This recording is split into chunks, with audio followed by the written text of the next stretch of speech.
Introducing a new podcast. Karen Hunter is awesome. If you like me on SiriusXM Urban View Channel 126, you're gonna love me. And Karen Hunter is awesome. Hey, this is Karen Hunter, host of the Karen Hunter Show on SiriusXM's Urban View. Karen Hunter is awesome is an actual podcast to bring heat and energy and knowledge and power. A 1-2 punch that I don't think you get anyplace else. Tell the truth. So check out the podcast wherever you get your podcast. You will not be disappointed. Karen Hunter is awesome. A new podcast from Karen Hunter. So, unfortunately, Roderick, everything's foolish right now. So I woke up to Ras Baraka giving a press conference because Newark is a target, Newark, New Jersey. And I'm from Jersey, so, I'm leaning in. My daddy's from Newark. I'm like, okay, what's going on? They have rounded up people in Newark, and they took them straight to. There's like no stopping, for go. They couldn't collect $200. They couldn't make their phone call. And they had them shackled. It reminded me of the enslaved who were shackled together in the caudal, on the march to the ocean because they literally shackled them and then ushered them onto airplanes and deported them. Now, here's the problem. Roderick. Some of these people were citizens. And there's no search warrant. There's no rule of law. There's no phone call. You're not getting any. And some of y'all like, yeah, good. Really? Is that you? Is that you? Are you happy that regular ass people who were working and paying taxes and living their good, happy lives were picked up last night, shackled to another person, and put on an airplane back to some place that they weren't even living in? Right. I have questions too. So the ones that we know were citizens, I know one was a military vet. They also are just in some other country right now, or those ones? Listen, so here's the story. In a move that could supercharge, I'm reading from the news outlets. Okay.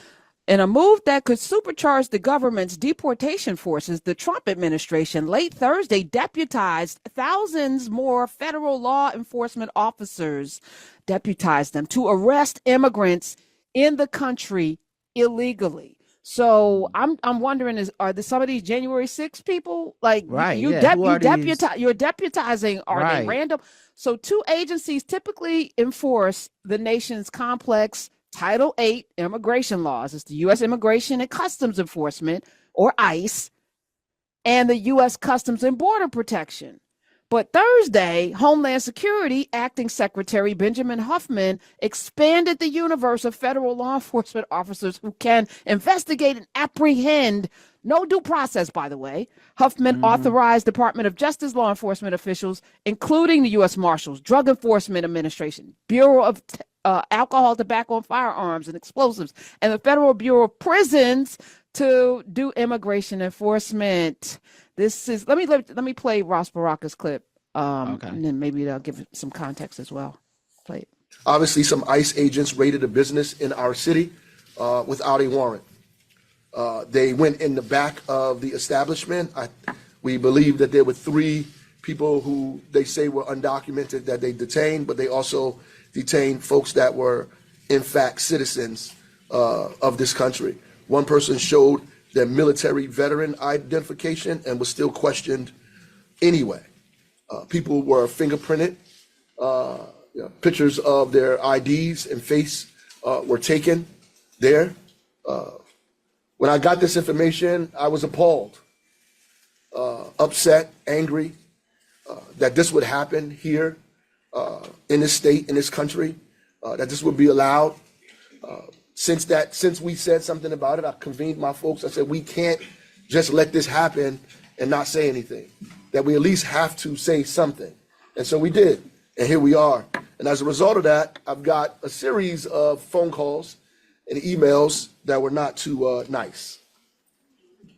One of them says, oh, you're not going to stand idly by. These are dangerous rapists and murderers that the liberals in this country have protected far too long. You want to defy the federal government? F around and find out what will happen, you little whatever. The problem with this is that none of these people were rapists or murderers or criminals. The problem with it is that ICE went in there without a warrant.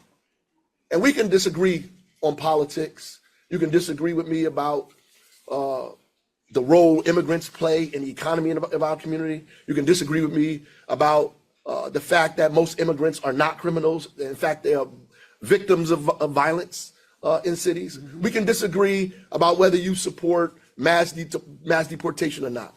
But what we must agree on is that the thing that separates this country from many other countries around the world is the Constitution of the United States. But we don't have one anymore. That matters. They took it off the White House website. Yeah, there's no, I mean, but you could buy the Trump Bible that has the version of the Constitution. Yeah. I don't listen.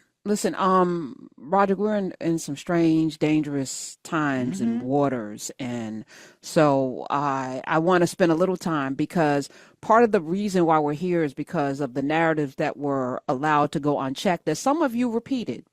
Some of you who live in California, Arizona, Texas, you have a negative view of immigrants because of the communities that you live in, and because of where displaced people end up going into our neighborhoods. It creates this this systematic battle. It creates the kind of hatred that allows this to now go unchecked, because you already have negative feelings about people who come into this country because of the proximity, because they get to come in, set up shop, set up homes, set up businesses, and you feel like somehow they're coming and taking something from you. And it feels like that because that's the way it's been set up. And and your reality is your reality.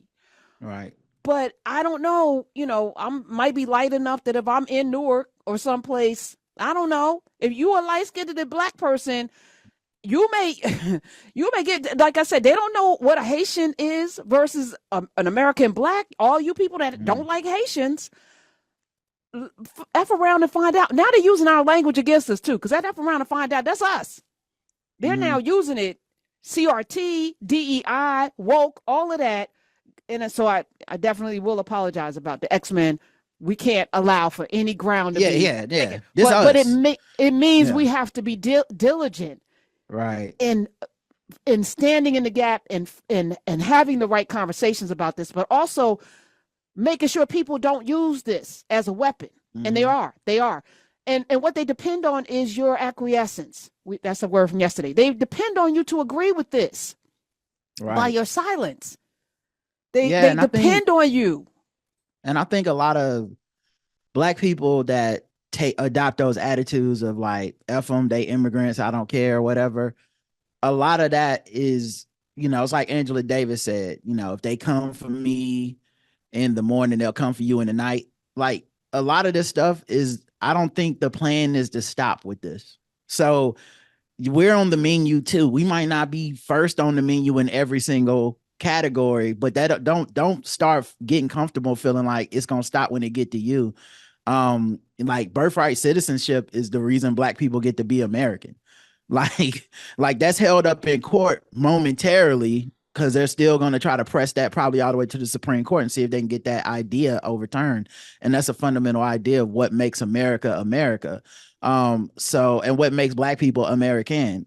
So there's a lot of stuff like that that's happening, and I think they're dependent on our callousness. This is why this is one of the reasons I feel like I have to be outspoken about protected, marginalized people or unprotected people, is because just because it ain't you don't mean that it won't be you. So you start letting stuff slide like, oh no, it's just some trans people. It's not that many trans people. Okay. Well, it's just now it's just some gay people. It's more gay people than trans people, but it's not that many gay people. Okay, all right. It's just some immigrants. You know what I'm saying? It's a lot. It's not as many immigrants as is that I know Black people. And then one day it's Black people and all these other groups that you looking around for help. It's not gonna be a coalition anymore. It's gonna be a bunch of people being like, well, that's just 13% of the population. I don't really hang out with that many Black people. That's on them. That was the attitude during civil rights, during that, like, it took TV and being broadcast throughout the world to make enough people care to be like, hey, what are y'all doing over there? And I appreciate them. That was the mayor, you said that said mayor that? of Newark. Okay, I appreciate the mayor not sitting back and letting it happen and saying nothing. Sure, your outrage can't really, it can't change the past. This thing has happened. But elevating the cause and putting it out there to spreading awareness it does help. It helps other people in other cities prepare to know that this is a thing that's happening. But it also helps to have somebody that is not even the person that is being targeted go, this is wrong, and it inspires other people to say this is wrong, because that's really going to be what it's coming down to these next 4 years or more, is a lot of us are going to have to do what's morally right, regardless of what they try to change with the laws, regardless of what they try to change about the new protocol, the fact they didn't even need to have a warrant. The fact they're questioning people that's military vets, citizens, got their paperwork, everything. Like, it's going to come down to more than what's legal. And people are going to have to walk around with paperwork, with their papers, with their freedom papers. To your point, Roderick, the other cynical thing is that a lot of politicians will not speak up because these people don't vote.